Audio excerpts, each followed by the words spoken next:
नमस्कार, जय हिंद, वंदे मातरम। दोस्तों, आप सभी का फिर से स्वागत है हमारे YouTube channel AY topic study में। तो दोस्तों, आज की ऑनलाइन क्लासेस में हम सामान्य इतिहास के बहुत ही महत्वपूर्ण क्वेश्चंस लेकर आए हुए हैं। अगर इसमें से आपको एक भी क्वेश्चन का आंसर मालूम है तो आप कमेंट बॉक्स में ज़रूर दीजिएगा। और दोस्तों, अगर आप लोग हमारे चैनल पर नए हैं तो चैनल को सब्सक्राइब जरूर करें एंड वीडियो अगर अच्छी लगे तो वीडियो को लाइक करना एंड शेयर करना ना भूलें। तो चलिए वीडियो को देरी न करते हुए स्टार्ट करते हैं आपका आज का पहला क्वेश्चन। आज का पहला क्वेश्चन है, वह व्यक्ति कौन था जिसका नाम देवानाम प्रियदर्शी था। देखिए दोस्तों, अगर आपको इसका आंसर मालूम है तो कमेंट बॉक्स में ज़रूर दीजिएगा। तो दोस्तों, आपका जो राइट आंसर रहेगा ऑप्शन नंबर बी बिल्कुल सही रहेगा। मौर्य राजा अशोक जो थे वो उनका नाम जो था देवानाम प्रियदर्शी भी था। ठीक है, चलिए आपका अगला सवाल है, कलिंग युद्ध किस वर्ष हुआ था। कलिंग युद्ध किस वर्ष हुआ था। आपका जो राइट आंसर रहने वाला है ऑप्शन नंबर ए बिल्कुल सही रहेगा। 261 ईसा पूर्व में कलिंग युद्ध हुआ था। ठीक है, चलिए आपका अगला सवाल है, मौर्य काल के दौरान शिक्षा का सबसे प्रसिद्ध केंद्र कौन सा था। जिन बच्चों को आंसर मालूम है तो कमेंट बॉक्स में ज़रूर बताएं। तो बच्चों, इसका जो राइट आंसर रहने वाला है ऑप्शन नंबर बी बिल्कुल सही रहेगा। तक्षशिला जो था मौर्य काल के दौरान शिक्षा का सबसे प्रसिद्ध केंद्र था और सबसे बड़ा केंद्र था। चलिए आपका अगला सवाल है, अर्थशास्त्र की रचना किसने की थी। अगर इसका तो बहुत ही सिंपल सवाल है, सब बच्चों आप ही लोग बताएंगे इसका क्या आंसर रहने वाला है, कमेंट बॉक्स में ज़रूर बताएं। चलिए आपका अगला सवाल है कि किसने और कब पहली बार अशोक के शिलालेखों का अर्थ स्पष्ट किया था। देखिए, इसका जो राइट आंसर रहने वाला है ऑप्शन नंबर ए बिल्कुल सही रहेगा।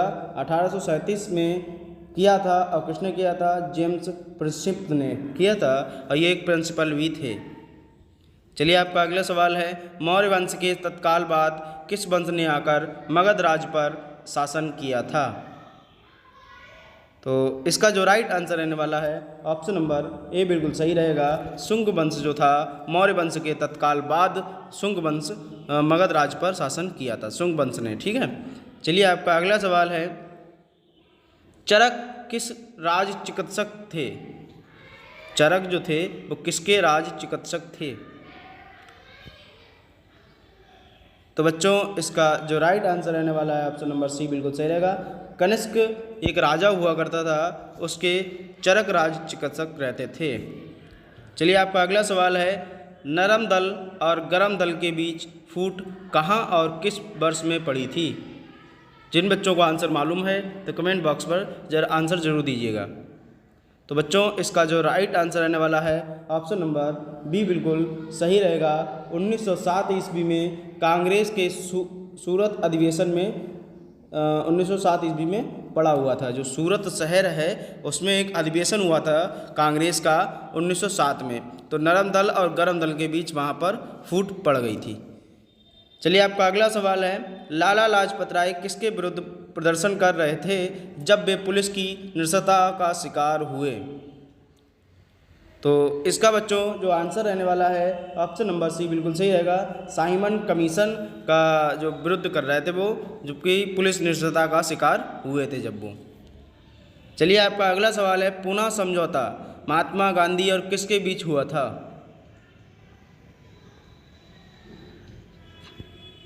तो बच्चों, इसका जो राइट आंसर रहने वाला है ऑप्शन नंबर बी बिल्कुल सही रहेगा। BR अम्बेडकर के बीच और महात्मा गांधी के बीच पुनः आंदोलन का समझौता हुआ था। चलिए आपका अगला सवाल है, मुस्लिम लीग की स्थापना किस वर्ष हुई थी। तो इसका जो राइट आंसर रहने वाला है ऑप्शन नंबर बी बिल्कुल सही रहेगा। 1906 में मुस्लिम लीग की स्थापना हुई थी। चलिए आपका अगला सवाल है, भारत के राष्ट्रवादी नेताओं ने साइमन कमीशन का बहिष्कार किया था क्योंकि। इसका क्या आंसर रहने वाला है, जिन बच्चों को आंसर मालूम है कमेंट बॉक्स में ज़रूर दीजिएगा। इसका जो राइट आंसर रहने वाला है ऑप्शन नंबर ए बिल्कुल सही रहेगा। कमीशन के सभी सदस्य अंग्रेज थे। जो कमीशन थी उसकी कमेटी थी साइमन कमीशन, उसके सभी सदस्य जो थे वो अंग्रेज थे।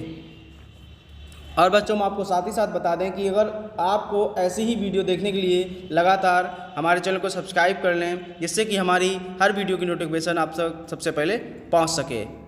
चलिए आपका अगला सवाल है, सर्वेंट्स ऑफ इंडिया सोसाइटी के संस्थापक कौन थे? इसका जो राइट आंसर रहने वाला है ऑप्शन नंबर ए बिल्कुल सही रहेगा। जीके गोखले जो थे सर्वेंट्स ऑफ इंडिया सोसाइटी के संस्थापक थे।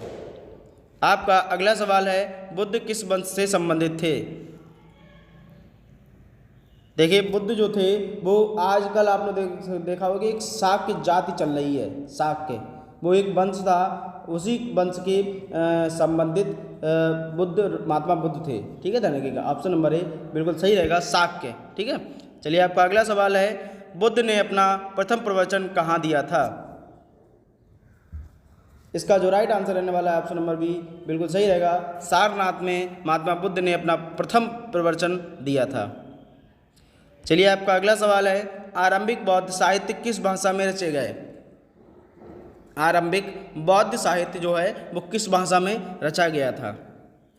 तो इसका जो राइट आंसर रहने वाला है ऑप्शन नंबर ए बिल्कुल सही रहेगा, पाली भाषा में आरंभिक बौद्ध साहित्य रचा गया था। चलिए आपका अगला सवाल है, प्राचीन भारत का प्रसिद्ध वह शासक कौन था जिसने अपने जीवन के अंतिम दिनों में जैन धर्म अपना लिया था? तो इसका जो राइट आंसर रहने वाला है ऑप्शन नंबर ए बिल्कुल सही रहेगा, चंद्रगुप्त एक ऐसा राजा था जिसने अपने जीवन के अंतिम दिनों में जैन धर्म अपना लिया था। चलिए आपका अगला सवाल है, किसकी सेना ने ग्रीक शासन सिकंदर के साथ झेलम नदी के तट पर मुकाबला किया था?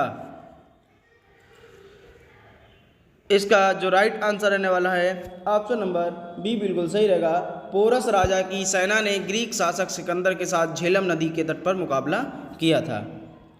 आपका अगला सवाल है, बिंदुसार का पुत्र कौन था? ये हर बार एग्जाम में आता है कंपटीशन की, तो हम आपको बता दें ये बहुत ही वेरी इंपॉर्टेंट क्वेश्चन है। बिंदुसार का पुत्र कौन था?